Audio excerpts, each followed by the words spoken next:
Many of the biggest movies in history have gone through extensive changes before they hit the silver screen. Usually, the reasons for these changes are easy enough to understand, but sometimes things can take a turn for the truly bizarre. Considered by many fans and critics to be a minor misstep in the long-running James Bond series, License to Kill was the first Bond movie not to take its name directly from one of Ian Fleming's stories. Instead, its title is an obvious reference to James Bond's famous MI6 license to smoke anyone he felt like. The problem is that the crux of the movie's story is that Bond isn't an MI6 agent anymore, something the film's original title alluded to. When you're up to your ankles, you're gonna beg to tell me everything. When you're up to your knees, you'll kiss my ass to kill you.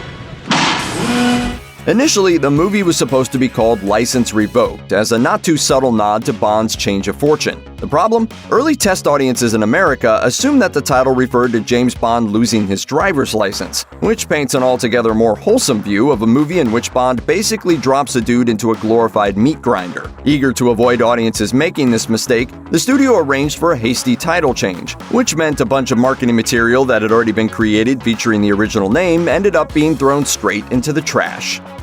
In early cuts of the 2012 remake of the 80s teen adventure Red Dawn, the film revolved around the concept of mainland America being invaded by the Chinese. Originally slated for a 2010 release, the movie was put on hold by MGM during a period of financial turbulence at the studio, and when Chinese state media caught wind of the film via a leaked script, the situation went from bad to worse. China condemned the movie's themes, specifically its plans to depict the nation as an invading war machine that had to be stopped by a plucky band of American kids.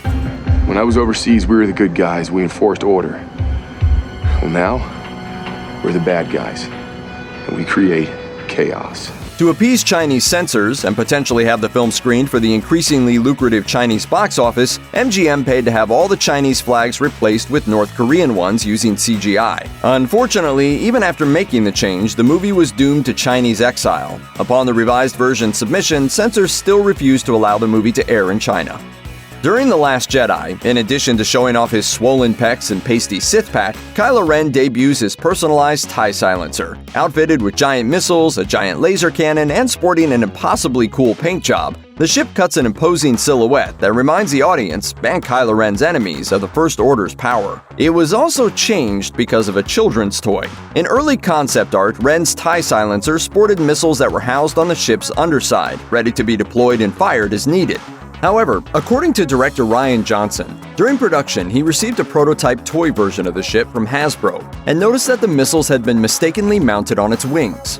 Surmising that it'd be easier to just change Ren's ship in the film using CGI rather than redesign the toy itself, Johnson alerted the VFX team about the alteration, and it was corrected with the audience none the wiser. Eraser is a mid-90s Arnold Schwarzenegger action film that received disappointing reviews. Nevertheless, the film is chock full of all the schlocky, Schwarzenegger-y goodness you'd expect from one of the star's films, including an action scene during which he endlessly fires two hyper-powerful future guns into a crowd of faceless bad guys, and another that finds him shooting a large CGI alligator in the face. Your luggage. The plot revolves around a company called Cyrez that's trying to manufacture the aforementioned future guns to sell on the black market. Originally, the company was called Cyrex because, well, how futuristic does that sound? However, just before the film was set to be released, a Texan computer chip manufacturer called Cyrix caught wind of it and threatened to sue Warner Brothers because they didn't want to be associated with a fictional company that made cool future guns. Not wanting to fight the issue in court, Warner Brothers begrudgingly spent a reported $1 million changing the name to Cyrez with dubbing and CGI. Way to be spoil sports, Cyrix.